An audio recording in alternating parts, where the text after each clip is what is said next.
Hello ladies and gentlemen, what is going on? It's your guys on GTA. In today's video we are talking about the new Infrequent game that's coming out in December. Comes out December 8th, 2021. I cannot wait. The Christmas season is going to be amazing. Lots of people are actually like torn between this. So like the old nostalgic Halo players are obviously excited to see this game coming back. However, the most of like the people I've been speaking with, hopefully it might be different in the comments down below, you'll have to let me know, but most of the people I've been interacting with have been saying that they're not too sure about this like new type of shooter. It's kind of weird that people have grown up now with Fortnite and Roblox instead of like classic games like Modern Warfare 2 and Halo Reach. It's really weird to see this new genre of gaming, and for the longest time a lot of us older gamers, probably like 2000s kids who grew up with the 360 and things like that, a lot of the time now growing up and getting a new opinion on gaming, for the longest time I always assumed that gaming was kind of just dying off because the content wasn't as good and games weren't being made as good.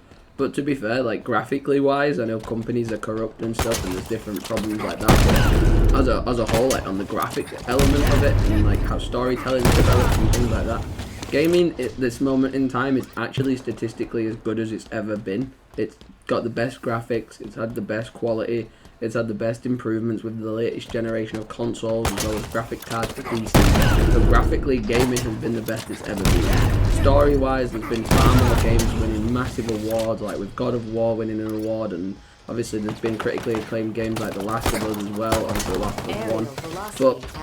But even Call of Duty now is slowly and steadily getting back on track with its original roots, and I think Halo's done that here. It's added some new features to it, but it definitely hasn't strayed away from its origins, which I really appreciate. It feels and plays exactly like an old Halo game, but beautiful graphics, new elements, and obviously this is just a multiplayer beta test, so it's not really grounded as what it's going to be at release. The single player is going to be the only part of Halo you pay for this year, and the multiplayer is going to be free.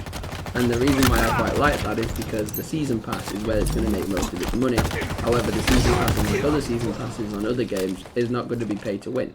Every gun skin, armor skin, whatever you unlock from the season pass, it's all going to be cosmetic only. Another cool thing about the season pass is that it's not going to milk you to do it in a certain amount of time. Once you pay for your season pass, you own it forever. So if you get season pass 1 and the game's, you miss it for a couple of years, you don't play Halo for a while, then it's like season pass 25 is out. Your season pass 1 stuff won't expire, it won't go away. You can rack up season passes, you can complete half of a season pass and move on to the next one. They're not going anywhere. You can buy the season passes as and when it suits you, at your own budget requirements, at your own speed of completion, and I think that's great in itself.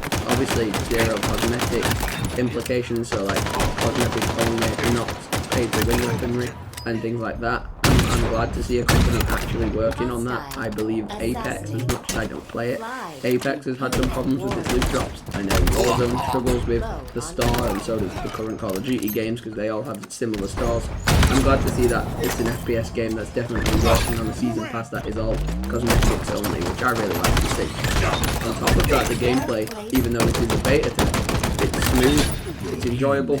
I definitely think there's going to be more weapons in the game. However, this current mode of the game that I'm playing, there's quite a good amount of weapons as it is, but I definitely think more will come to the full game. The single player is the only paid for element, so if you are not a Halo, OG or a Halo original person, you want to just play the multiplayer, free to download, 8th of December, play it and download it for free. But the single player element is where I love Halo the best.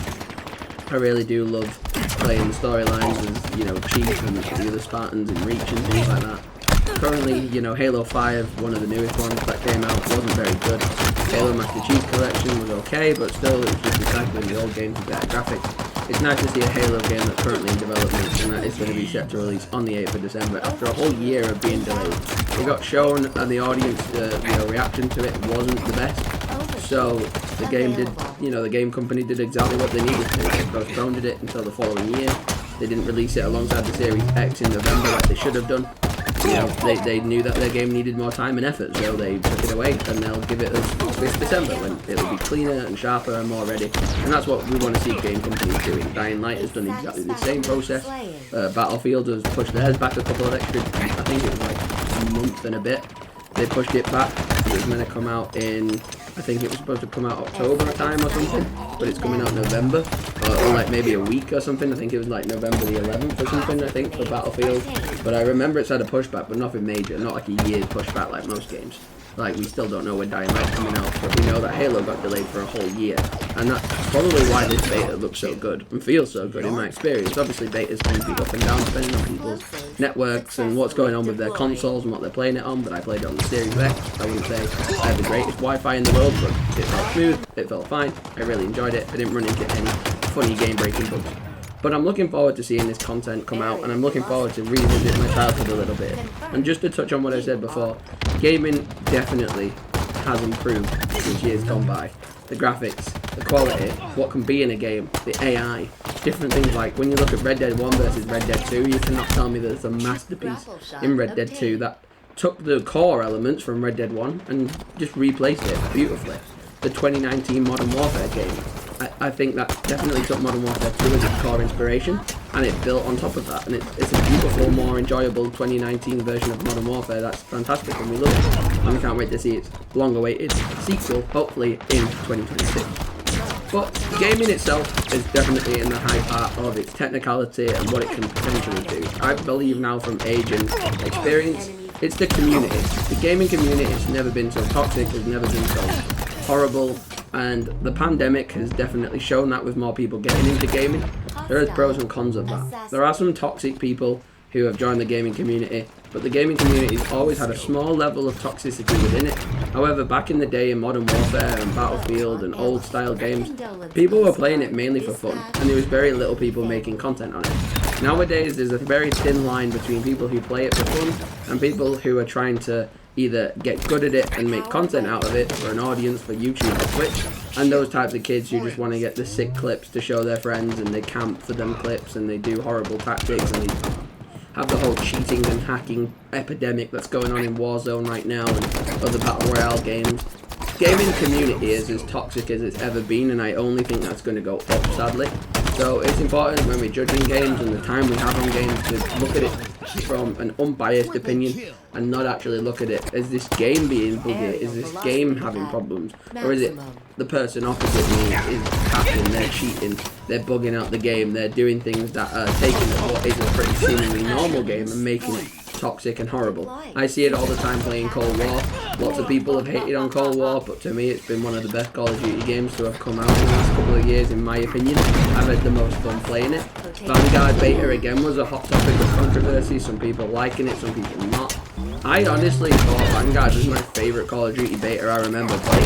I definitely loved it. I didn't get as angry as I normally get. I didn't get as frustrated as I normally get. It felt really smooth and enjoyable. There were bugs and glitches. Obviously it's a beta, but I'm looking forward to getting that game come November 5th and getting the hell out of it. Just like I am for this one. But in both this beta and in Vanguard's beta, there were scummy people who were using horrible, toxic sort of play styles like camping and glitching and trying to hack the game.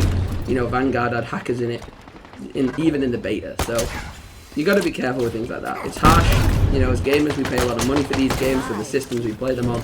It's very difficult to not just rate the gaming scene at the minute as being biased. We've got to look at what's making our games suck. Is it the people who are making them, the gameplay itself, or is it actually the players we're playing these games with? Because I can't remember in the last 5 years a single player game ever having problems. I can't. You know, playing Spider-Man on the PS4, playing Miles Morales again, playing The Last of Us 1.